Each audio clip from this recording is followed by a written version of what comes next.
Hello, everyone. Welcome to the Packer Universe podcast. We're a Green Bay Packers fan podcast bringing you topical and relevant Packers news along with our most humble, subjective opinions. This is episode 261. We're recording this on a Wednesday, February 28th, 2024. Things are heating up as the combine is getting underway. We'll take a look at the latest on the Packers. I'm your host, Tay, and joining me on the comms tonight is our one and only Ren. What up, Tay, on this second to last day of February here, even though tomorrow is the 29th, not a normal day in February. Yes, the combine is underway, the exciting days of the combine, Tay. But how you doing? What a difference a day makes with the weather. What's going on in your Packer universe to start? Not too much, Ren. Yes, it is actually winter again in the northeast Wisconsin Packer universe land. Tomorrow is Lambeau Leap Day. Yeah, we get an extra day in February, so it's kind of cool. The combine's going on, so I'm trying to pay attention to that. But with the combine, comes a lot of different things, and I think there was kind of like a handful of interesting things that happened over the last week. But yeah, I'm getting excited about some of this stuff. I know we've been talking over the last few weeks about free agents, and we'll talk about some more stuff like that today. But things are kind of ramping up. I guess, like we've always said and noticed, everyone's noticed, it kind of never dies down in the NFL world. So there's always something to talk about, always something coming up, always something happening. So yeah, this is exciting. But yeah, Tay is just trying to ride out this cold snap here and look forward to spring. How about you, Ren? Oh, just chilling, Tay. I mean, I don't want to. I saw what you and heard what you did with the Lambeau Leap Day, and then very nice. Fundamentally strong take, Tay. But don't want to get too down here. But I think address it up front. Obviously, the passing of Cherry Starr yesterday, kind of a big one, Yeah. You talk about ambassadors to the Green Bay Packers. I kind of tweeted, like, if there was ever a queen of the Green Bay Packers, certainly I think Cherry Starr was that. I mean, what she and Bart did in Wisconsin in general over the half century is immeasurable. It is. Those two left their mark, and yeah, I mean, you create that Mount Rushmore of Green Bay, and Bart and Cherry are right next to each other, and it's pretty amazing what that first family of the Packers, it's definitely calling that, what they did and accomplished, and what a great legacy to leave behind. So just wanted to kind of acknowledge that up front. People of that nature and what they give and the amount they gave back, there are less and less like them, and we're grateful that all the things they gave, not only to the Green Bay Packers, but again to the state of Wisconsin, and she'll be remembered fondly. So rest in peace, Cherry. Yeah, thanks for bringing that up.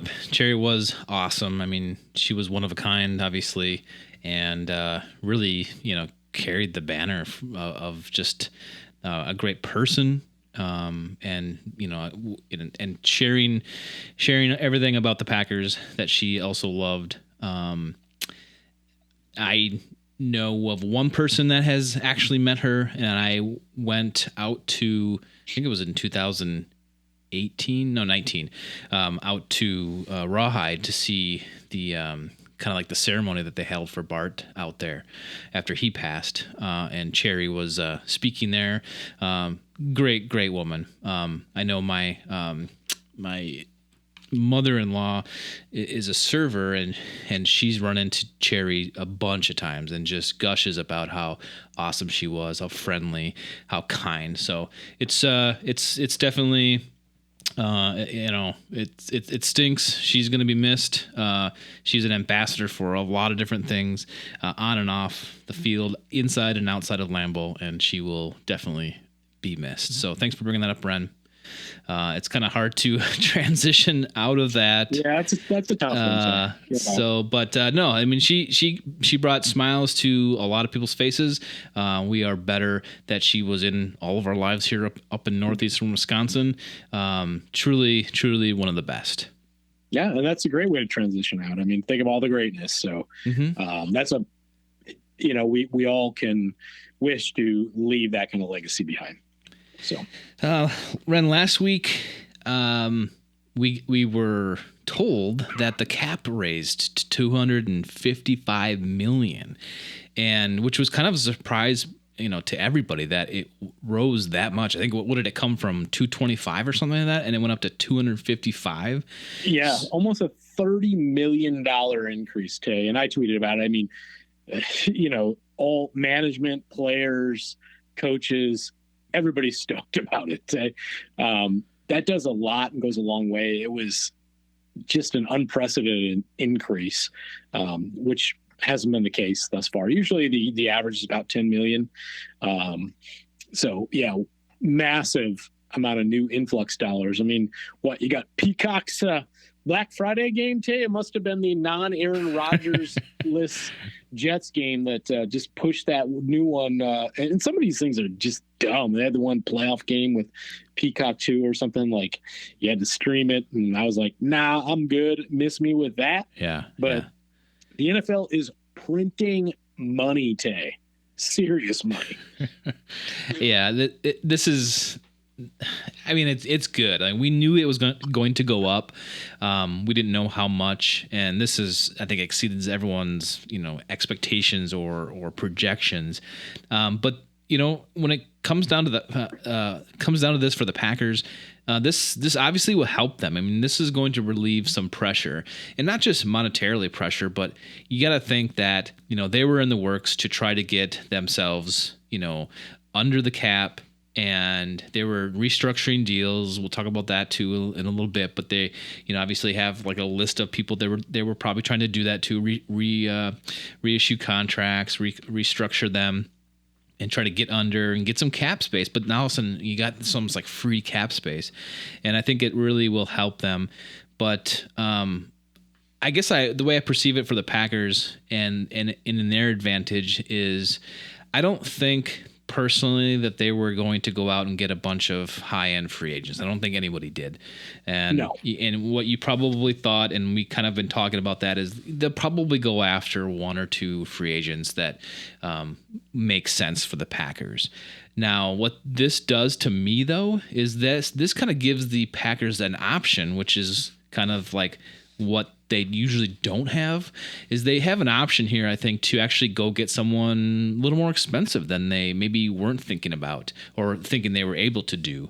So I think that's what it gives them. It gives them less pressure to be, I guess, risky in getting someone a little more expensive or too expensive for their tastes. But this gives them and allows them to go after maybe at least one high-profile free agent if they want to, without much risk, and it obviously relieves pressure on everything else too. So I think this is great. This is great for the Packers especially. So I don't know. I'm excited about it. I think this gives Brian Gutekunst another set of tools almost that he can work. Obviously, it's more Russ Ball's area with the contracts, but this just kind of helps out the Packers. I mean, what was your first reaction?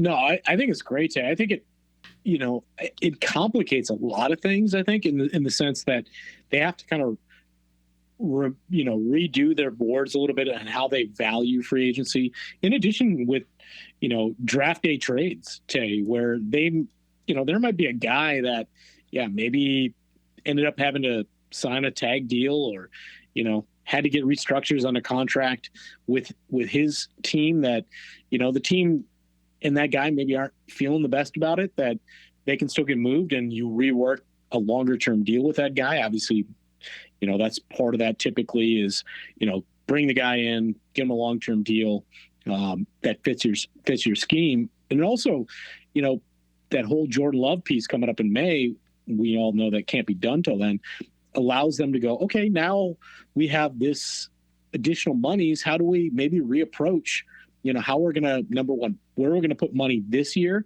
and how we're going to make the rest of that extension look like down the road. So it gives them like a ton, Tay. I mean, it's so much extra to think about. I think it's pretty incredible that point. And it allows them to not have to kick the can down the road with additional contracts where, now definitely more and more money. We talked about it last week with Keyshawn and Yash and Darnell. They let that money basically hit the books, which was, it's not an insignificant amount of money at about $10 million. But now that money's off the books. And again, as a result, they do one deal, and that's the Rashawn Gary restructure for about $4.7 million to get them under the cap for the league year. But at the moment, they just go, yeah, we can kind of bide our time, kind of relook at this thing and decide what we want to do with David and Devondre, and we'll get there.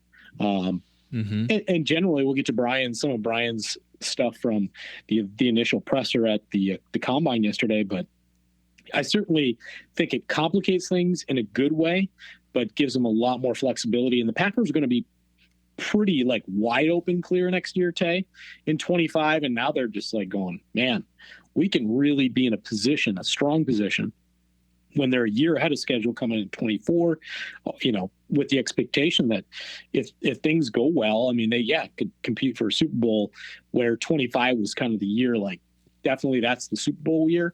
Well, this thing really now kind of opens this, hey, let's make sure we take our shots right, get it done right, but let's go start swinging.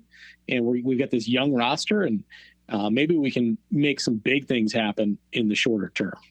Yeah, Brian had a couple press conferences yesterday. One was to like the Packers local media that was there in Indianapolis, and then one was to the national media. And a lot of things came up with that. We'll kind of sprinkle that in here or there, but he got the chance to address everybody and field some questions to him about a lot of different things. And yeah, one of the things was the cap and stuff, and I'm going to paraphrase here, but when we're talking about the cap and dealing with the cap, he was like, well, this isn't going to affect us. We're not going to probably focus on a lot of restructures or extensions or something like that it kind of all that work that Russ has to do constantly to try to get under the cap and stuff like that, it makes that like the burden a little less for them, but it gives the Packers a ton of opportunity to be better this year when they maybe thought they didn't have the money to do so I love it. This is going to be great. So Brian had this press conference. I know you probably have a little bit of things to talk about with Brian, but I'll start off with a couple things. He was asked about Bakhtiari, and we heard from Brian that we will know soon, within probably a couple weeks, right before the league's the new year starts. Yeah, that was his take. There's essentially going to be a decision. Something will happen by the start of the league year. Yeah, which we all knew was coming. Yeah, and I think like realistically, he's either just going to get cut, or he'll have to accept some sort of restructure and make a new deal with the Packers if he wants to stay. But it is really complicated and convoluted. But I think it boils down to like those two reasonable conclusions. And you don't know what he's going to, or when he'll be ready. And all indications is that Bakhtiari won't be ready to even get on the field to start anything until during or maybe even after training camp, right in the preseason. So it's just so far down. So there's so many question marks. There's no guarantees. So that's just something I don't think the Packers are just willing to do at all. If he was ready to go right now, he didn't have those last two surgeries. I could see something maybe coming out of this in a different way, but it just doesn't look good. So we need to part ways with him one way or the other. If he wants to come back, it's going to have to be a team-friendly like rework, redeal, and that's fine. But right now, as it stands, it's not going to happen. Yeah, and my guess, Day, is the offer's been made, and they're just basically saying, hey, we're not going to carry your $40 million on the books. You know that we can't, David. It's just stupid business to do that. And that they offered him, hey, you want to be here? This is how we envision it to look like. This is what we can offer you. We've got to make a decision by March 12th, probably the day before, and then move forward. So the ball's in your court. And the reality is they're not going to accept a deal. And it'll move on and he'll be released and they'll come to that grievance agreement thereafter. Yeah. So. Yep. So that's what I think Brian means by that. We're going to know soon. Is like they've already done what they need to do. They're just waiting to hear back from David and his camp, and then something will happen in 2 weeks. Brian said some things about, of course, getting good defensive players for Jeff Hafley in the draft and that sort of thing, which is always this, kind of no duh kind of terms here. But and then he also talked about drafting quarterbacks, like he wants to get back into that, and which is a good thing. I mean, we've always been good at drafting quarterbacks, and we always did do it, even though we had franchise quarterbacks. We still did it. I think that's a good way to go, and I think that comes. I think things are settling for Brian. He hit a home run with this last draft. I mean, everyone came to play and did a really good job. So now he doesn't have to necessarily stress out about this year and getting, ready to start players. He's got a little more room to work in free agency. So I think he's feeling less pressure and he can get back to kind of like bolstering the roster with the draft. And that includes, getting great people all across the board in all different positions, not necessarily ones of need, but maybe other ones. And like quarterback, he wants to draft quarterbacks, get that competition going for Sean Clifford, make people better all across the board throughout the whole roster. And I think that was one message that was clearly received by all of Packer Universe from Brian, was that competition across the board is where we're going. I loved his comment about how last year, doesn't matter for this year. We're still going to, do everything we can to be the best team, try to get to the Super Bowl, do all that stuff, because last year was last year. This is this year. What do we need to do now? What can we do with what we have? Where do we want to go from here? It's all about perspective, and he doesn't really care about what happened last year. All that work that was done last year to make them, go halfway to the playoffs is great, but we need to build off that. You can't take a break, basically, and you can't just let that ride and be like, oh yeah, look what we did last year. That's good enough, right? That'll get us through this year. No. This is totally different.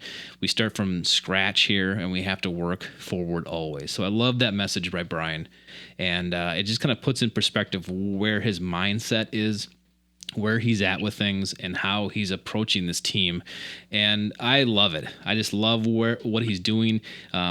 His perspective and attitude about how to build this team, I think, still remains the same, and he's committed to it. And I love that.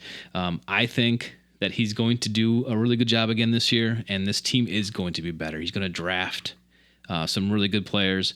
He's going to, pick out what he can do for the free agents to help them out this year. And I don't know. I love the outlook, and he's got a little less pressure here with the increased salary cap. So Brian's got a lot of weapons for the offseason here, Ren. Yeah, they asked him about the massive increase of salary cap, and he's like, yeah, it was pretty exciting to hear. He was pretty giddy about that. But a lot of what you said there, Tay, these things, these GM pressers, be it with the local or the national, when you're at the combine, they're not going to give you a whole lot because they're all there, with their poker face on. They're that prospect's okay. This one's and they're thinking the exact opposite about each one of those prospects. That's what they're there to do. And obviously Brian has a pretty good poker face. We know that. But I love the competition piece that he talked about. You mentioned a lot about it. Really, I think the light bulb for him was going, we had to create some competition when it came to, any of the pass catchers in the offense, basically redrafting wide receivers, redrafting tight ends, and it worked out. And all that competition, bred, healthy competition, Mm-hmm. Yeah. It did, healthy spirit amongst all the guys and these young guys growing up together. And I think basically what he was echoing, here at the combine was he'd like to see the defense do that, bring in some more guys and, just really get after it. And the best guy's going to win the job. And I think that's great. He knew it worked and they're young. So why not, again, get a little bit younger on defense in some respects? And hey, best guy's going to win the job and we're going to all grow together. That's kind of what I took away from a lot of Brian's presser yesterday. Yep. Absolutely. I agree with that assessment of Brian. I love it. I love the position we're in. And just today, Ren, it was released that Preston Smith is going to obviously be back with the Pack, but his restructured contract also creates $2.4 million in cap space for the team this year. So if there was any question about his contract, well, that's what just happened. So they restructured. He took a pay cut, and he's going to be back. And that's a staple that has been consistent for us for the last couple of years. And I would hate to have him, I don't know, be like some cap casualty or something like that. But I'm glad he's around. I think that's a great veteran to have on the team and in the locker room. Agreed. The veteran presence is huge. We know, obviously, they're a little thin there, at least at the moment prior to free agency and the draft, with regard to vet defensive linemen now, as they are saying, our 4-3 defense. Mm-hmm. But our defensive ends, whatever you want to call them, a la the Reggie Whites of the past. That's what they are. But Preston, I think down the stretch today, that last half of the season was phenomenal. He played some of his best football I've seen in a few years. So good guy to have around. Obviously, he's been good molding those young guys. We talked about Gary, obviously last year, the Rook, the Van Ness monster, as you like to call him, Tay. Yes. So just having that veteran presence in that defensive room is huge. Now to go along with Kenny as well. So, and definitely nice to have Preston still in the mix. And that was one you knew based on the way the contract already was that he was going to be in Green Bay and what their need was there. But good they got it figured out a little bit for both parties to still, make and get out of it what they want. I'd like to move on to some free agency talk, but I got one thing to bring up before. So this, we got a big one, I think. But go on. Oh, okay. Well, hopefully, maybe we're on the same page here. But I'm going to bring up this Packers report card that was released. Oh, the report card. Yeah, I heard that today. That's a fun topic today. I like that one. That was yesterday. But no, we're not on the same page. But yeah. Or was that? No, that was today. That was this morning. It was today. Yeah. The report cards on like teams, their facilities, the coaches, do they have daycares, all this stuff. The team report cards. Yeah, they like rank them, and I'm sure, I don't know who they asked, but it's probably players, obviously. It is player based. I don't know if they get to every one of them or if it's a percentage of the players. I'm not really sure how that goes, but there are 1, 2, 3, 4, 5, 6, 7, 8, 9, 10, 11 categories. Treatment of families, food and cafeteria, nutritionist, dietitian, locker room, training staff, weight room, strength coaches, team travel, head coach, and ownership. And boom, Ren, we got a grade A for ownership. So congratulations, Ren. The meddler and us. Yes, as well. And yes. Don't forget all of us. You got to give Meddler his ownership stake in that, Tay. Yeah. We don't have him around for much longer, so we're gonna talk about the Meddler as much as possible. That's right. We got to insert him whenever possible. Well, the Packers graded out really, really well. Again, I think this happens a lot. They have either B's or A's, except for one category, and that was treatment of families. So, not really sure what that exactly means. I can give you one pointer on that. Yes. And that is the Green Bay Packers do not have daycare today. Okay. Is that what it boils down to? No daycare? That's definitely influencing that piece, and they really should. Tay, we're talking about a team that's worth in the billions of dollars with a B.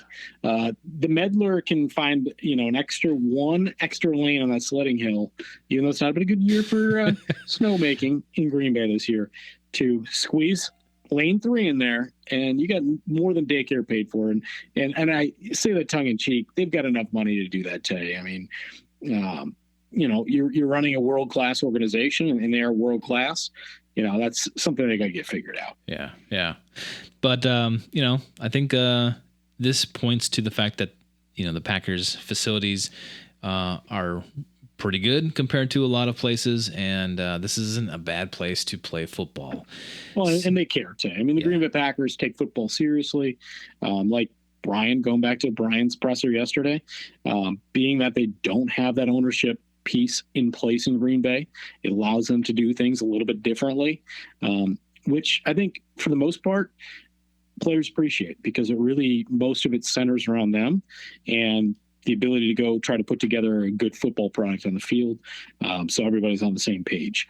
Sometimes you get an owner in there, and owners can get in the way of a lot of different visions, and in Green Bay it's really about football, and we're really fortunate based on the non-ownership structure in Green Bay. Just a couple, or a funny thing that I've noticed here. You can go look at all the teams, right? Every single one of them, see where they're ranked. For locker room, for instance, there are 6 teams with a grade of F. And there's even an F- that was given to the Washington Commanders. So, well, I mean, they're pretty much feeling just as, they're like almost a XFL. What are they now? The XFL, USFL. I don't even know what they are anymore. But they could go into that league and maybe win a championship. But one of the things here, Los Angeles Chargers also got an F, so I don't understand that. Isn't that facility like almost brand new and also shared with the Rams? How do the Rams players rate that facility, Tay? Well, it's the same one. It's a D+ for the Rams and an F for the Chargers. Okay, well, which is weird. Like, both players are saying we're in Los Angeles.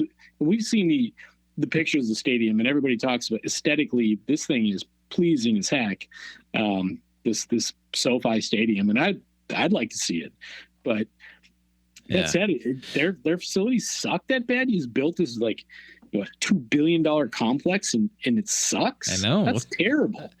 So I don't know if this is an average or something. So does it average out to be an F, or is that just kind of like cumulative rating? But that's bad news. I mean, I don't want to go to the rabbit hole, but I mean, how they figured that out, Tay. But if the Rams are saying it's a D and they're saying it's an F, it's not very good. No, right. You're in the same area here. But that was just interesting. There's a lot of that stuff out there, so go check it out. Big list of all the teams and where they fall apart. No, I think it's great, because those are honest things, and listen, I mean, the one part I want to bring up here that we didn't get to talk about because it happened after we recorded last Tuesday instead of a normal Wednesday. That was the Hafley conference, and there's some nice nuggets to take out of there. I want to see what you remember and what you really felt about. But this whole thing about what organizations are to people, and that's the players and the coaches, is pretty important. It lures guys in at times and lures players in. And I think that goes a long way. And kind of tying those two things together there, Tay, I heard some really nice things from Jeff Hafley. Honestly, from his energy to, not passing up the chance to be in Green Bay, a mecca of football, the best fans in the world. Even though, he's a family man, and right now his family's splitting time. His wife's still on the East Coast, and family's really important to him. He's got a 5-year-old and 8-year-old. But just a, really a big breath of fresh air is how I'd kind of describe the overarching Jeff Hafley 15 minutes we got last week. But made you, I think, the average fan even more excited about the choice they made and the guy they pinpointed, I really think, from the start to be the next defensive coordinator of the Packers. So before I give you a few more of my thoughts on Jeff, what was yours, Tay, and where does it kind of sit, now about a week later? No, thanks for bringing that up. I passed that up because it was so long ago, but man, when I watched that live, and MLF was first, and then Hafley came out, and he just came out and wooed me. I was like, wow, Jeff is awesome. I thought he spoke very well. His energy was great. He said all the right things, and this was just like different than Patton, different than Barry. I feel so good about this. It just feels so different to me. His answers to all the questions felt real and genuine, and it wasn't just blowing smoke and reading off a card. It was energy, and I feel like this guy's got it, and I am stoked. I think I don't know. I think I tweeted out a couple things after that. I was just like, wow, I love it. So my first impression was this guy is awesome. I think Matt LaFleur found a real diamond here. And it wasn't like, he was unknown, but maybe going out to Boston College, people kind of just was like, well, he's not going to, come to the NFL. But like you said, he came here, and he said one of the, it was like something he couldn't he couldn't say no to. Like, this was just a good opportunity for him that he had to do it. And you can kind of read through the lines and see that Jeff wanted out of the college game. He let it rip on a couple things that you're kind of like, okay, we all know what he was talking about. I think he had enough of trying to recruit his own players to stay at Boston College. Obviously it's juggling and managing, kids, young adults. He couldn't get into football when he was like, I've been here for 2 weeks. All I've been doing is watching film, and I love it. I can't get enough of this. This is great. I'm like a kid in a candy store. So he's like just getting after this. He's in a place where he wants to be, doing a job he wants to do. That is just going to be a recipe for success, I think. And I can't recommend, for everyone that hasn't, to go watch that press conference. I can't recommend it enough, because it got me energized. It got me into this guy. And I think this was a really good hire by Matt LaFleur, and I'm super stoked about it.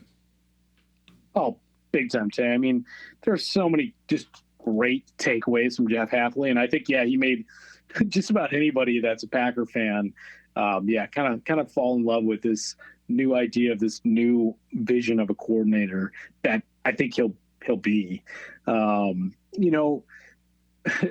My son's soccer coach is changing, and unfortunately it's more of a kind of old school, kind of hard style guy. And some of the parents, you heard them say like, boys need a little bit of that, it'll make them better. And in my head, I'm thinking about Jeff Hafley. I'm like, that's not right.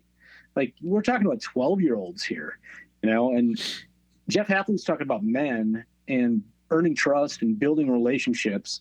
And you can't get these guys to buy in and do things until you do that. And it's earned both ways. I have to earn their trust. They have to earn mine. And once you get there, we can do great things together. I mean, that's a teacher, Tay. Earning that trust allows him to become that. And he's not blowing smoke up anybody's ass. You can hear that it's genuine, and that means something to him. He wants to do that. And to me, that is the telltale sign of a good coach. He's not just saying, hey, my scheme works and you better fit in it. No, he's saying, I'm going to learn about you.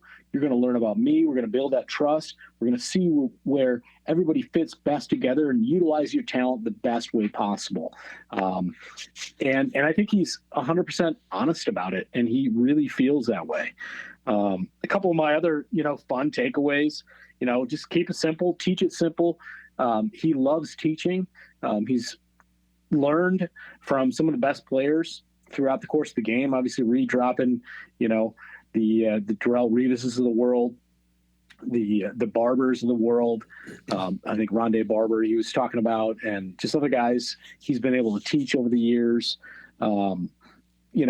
And once you get it figured out, he can get them all on the same page pretty quick and let them play as fast as possible, because that's how he wants it to be, fast and kind of furious.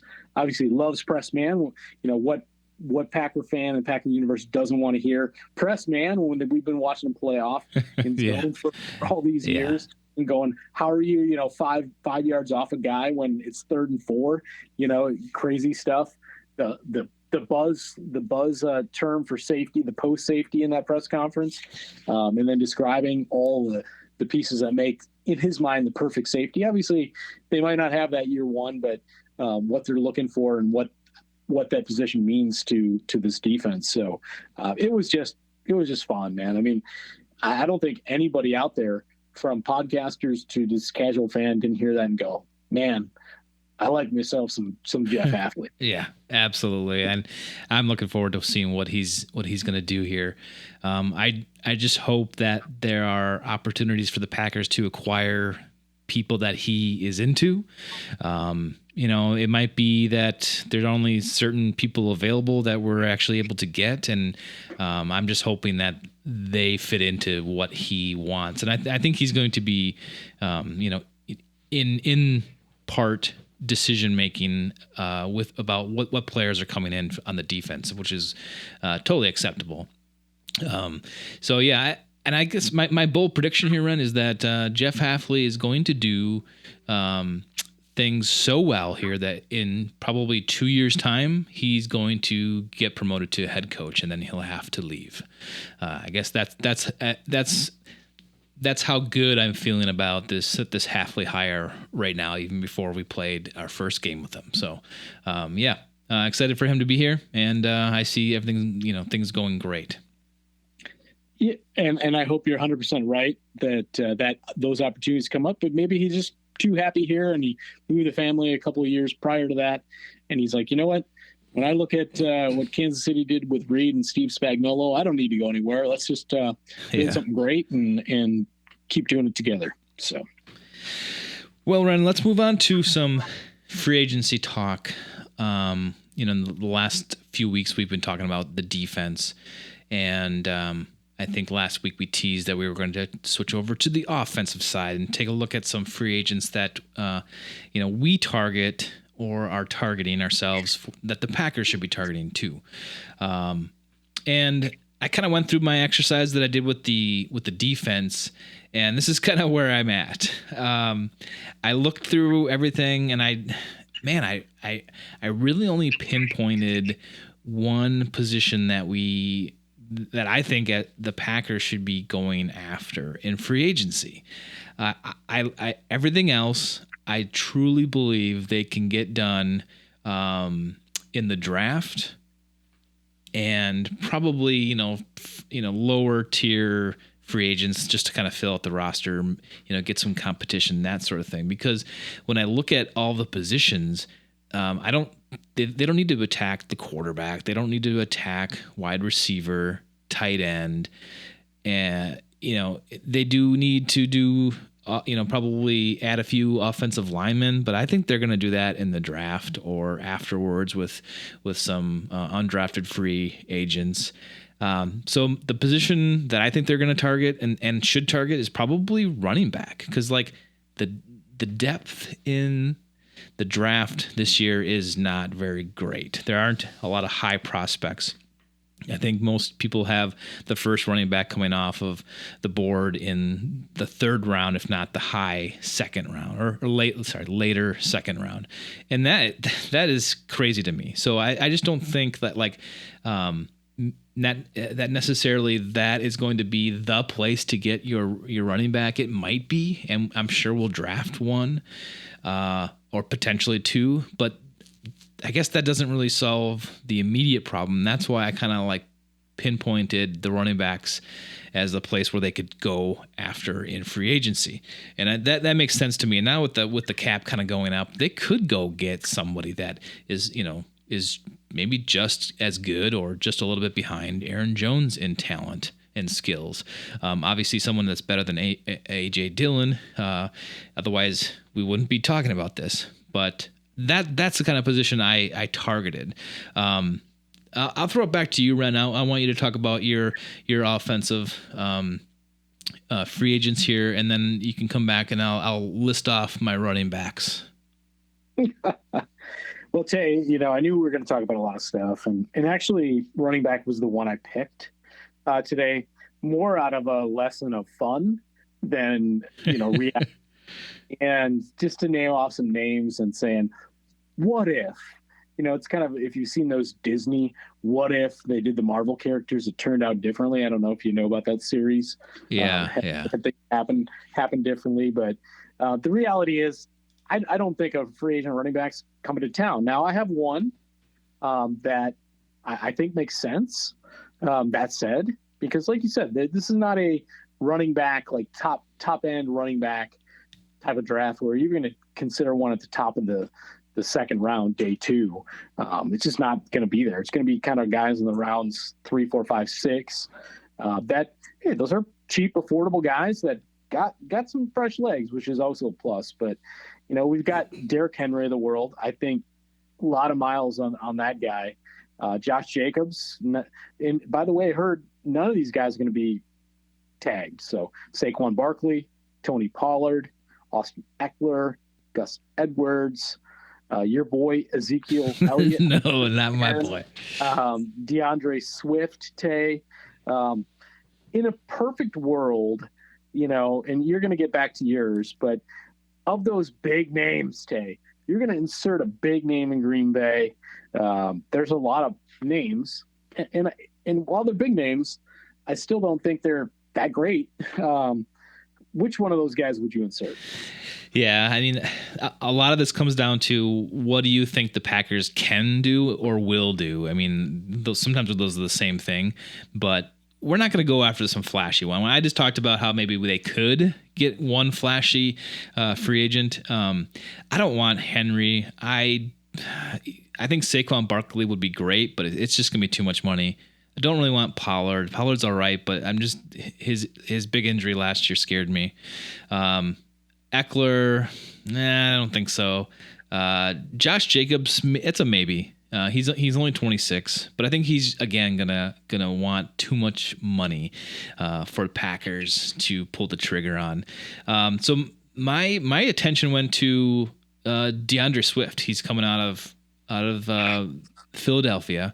It doesn't sound like they're going to pay him. He's going to walk free. And he's at that kind of like nice 25-year-old age. And he had a good season last year, 1,049 yards. And I just think that's a good player to bring in here. I think he's not huge. And he's the type of back that can, be a little slippery. So I definitely would target DeAndre Swift myself. That would be a great fit, I think. And then I look at the Ravens running backs. No, not Dalvin Cook. The other two, J.K. Dobbins, Gus Edwards. I think both of those guys are coming off of injuries in the last few years, which bothers me a little bit. But now you're talking free agency, and really all we need, I think, is 2 years out of this free agency running back if we were to get him. Obviously, Aaron Jones is on his last 2 years himself.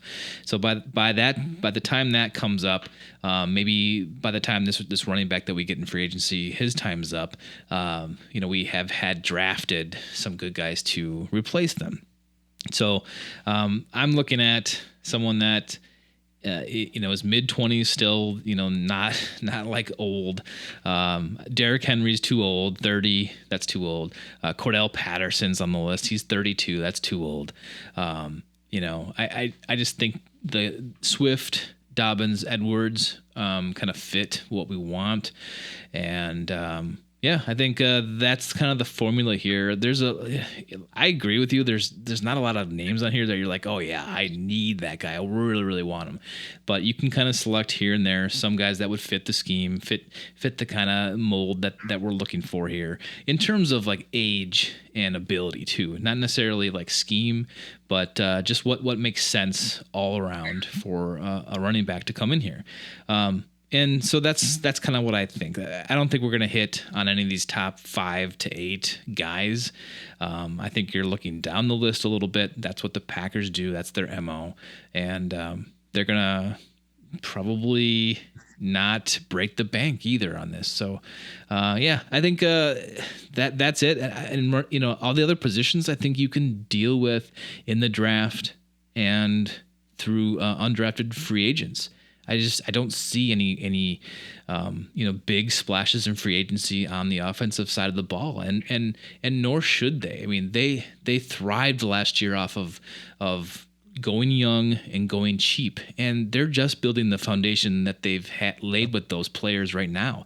They're not gonna spoil that or waste that by bringing in some expensive free agent. They're gonna keep with that process and use this year just the way they did last year. And so I don't see them getting a free agent this year that's, like super high profile. Maybe on the defense, yes. And that will obviously come to pass, hopefully. But on the offensive side of the ball, Ren, just running backs. Yeah, I think, when you look at the offense for sure, like, you're talking about those skill position players. The Packers are pretty well set, but at the running back position, and it certainly is interesting based on what this draft looks like from a week standpoint. And you're right, a lot of those guys, just like I feel, they look good as a name on the back of a jersey in your town to sell some jerseys maybe, but they're more name than they are in potential that they can bring the team. I like Swift as a back, Tay. Spot Track has his market value of like a 3-4 year deal in that, $21 to $27 million with an average about $6.7 million. So he's still young, and that's why, Tay, he's still going to probably get a healthy deal from somebody. But again, my favorite is, if they really were to add somebody that's a running back, would be our guy Gibson out of Washington. Mm-hmm. Antonio Gibson, he is a free agent. I think he'd pair well in a similar fashion that Swift would with Aaron Jones.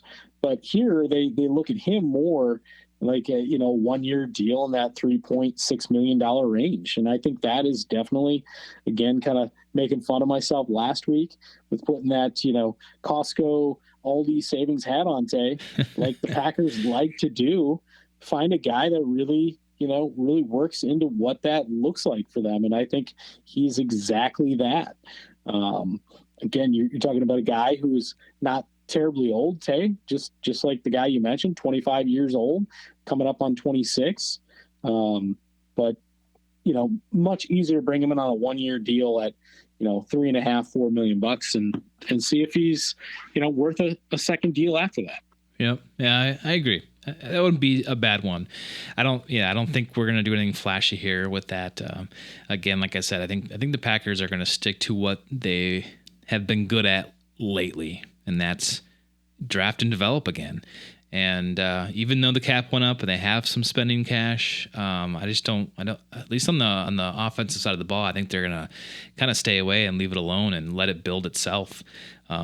Even Brian, during his press conference yesterday, was talking about how they kind of wanted to work with that defense and try to get it to be successful like the offense did last year and bring in some young players. So I don't know. I think you're going to need to address the safety position for sure. Maybe edge and I think maybe running back in the free agency, and then you're going to just let it ride. Let it ride.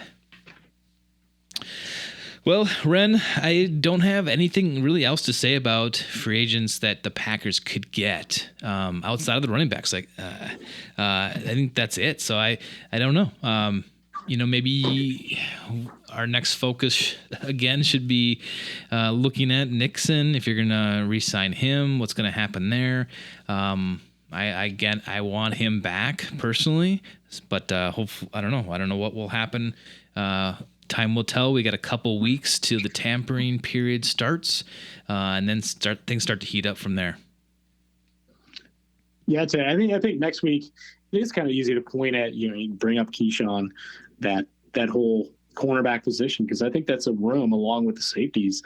They're going to have to do a lot of work to get where they want to get fast with regard to that whole defensive backfield. So, hey, let's look at the guys up, as we know, with Darnell and with Keyshawn. Maybe revisit those guys and maybe just have a little fun with some free agents with regard to that as well, with the cornerbacks. But I think, a lot of that work is going to be done in the draft, and even maybe have a little speculation talk on Eric Stokes, because I don't know, Ted.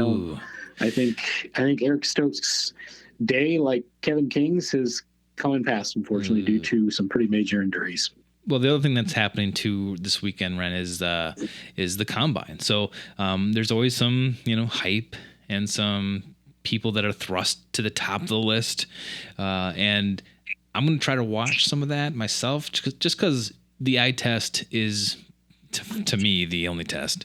I got to see a lot of guys in shorts, too. Yep. The eye test is the only test. Is the only test. You got to see these guys in action, and it's kind of fun. Like, I don't get into pre-draft stuff very often.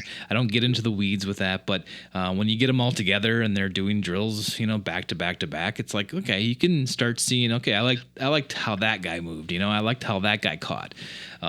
Whenever I think of the combine now, I think of Mike Evans just snatching the ball out of the sky every catch he made.